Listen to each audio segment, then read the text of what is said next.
Hello everyone, I am Dr. Rahul Dubbaka, consultant gastroenterologist and hepatologist, Care Hospitals, Banjara Hills. Today we will be talking about pancreatitis.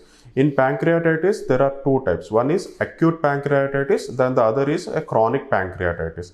The acute pancreatitis, the patient presents with sudden severe abdominal pain. Sometimes it may be associated with vomitings or high fever. The pain will generally radiate to the back, and also eating food will worsen the pain. So this is the normal presentation of acute pancreatitis.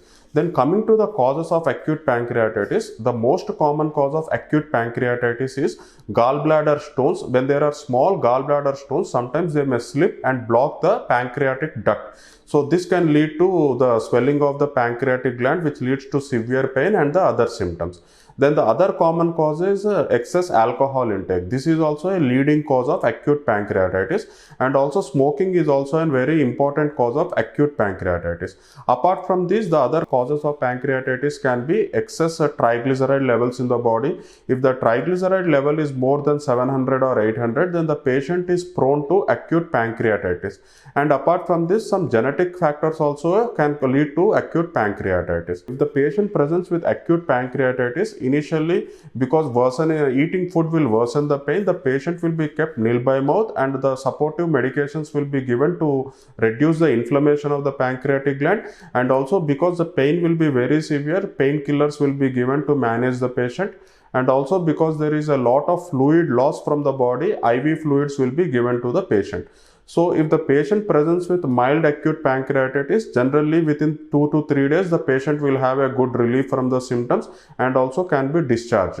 Whereas if the patient is present with severe pancreatitis, sometimes the treatment may last for more than a week or 10 days, or sometimes the patient may land into complications such as renal failure, sometimes hepatic failure, and also worsening of the lung function, and sometimes the blood pressure may lower. So if the patient has complications, sometimes even ventilatory support may be required for these kind of patients. So patients, if they present with acute pancreatitis for the first time, they should take adequate care so that there may be no recurrences. Especially if the patient has a habit of smoking or alcohol, they have to be stopped, and the patient should never ever take alcohol or continue smoking.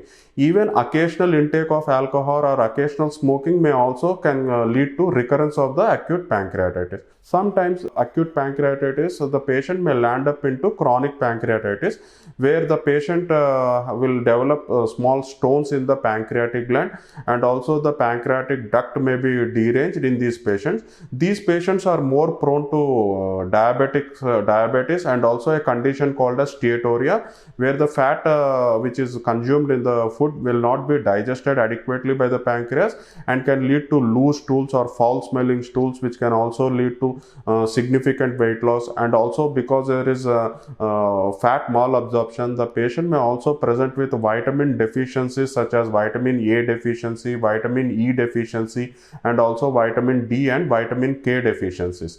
So these patients, sometimes they may lose more than 20% of the body weight also, and the diabetes sometimes may be very difficult to manage. So these kind of patients, if presented early, they will be managed with pancreatic enzyme supplements and also painkillers.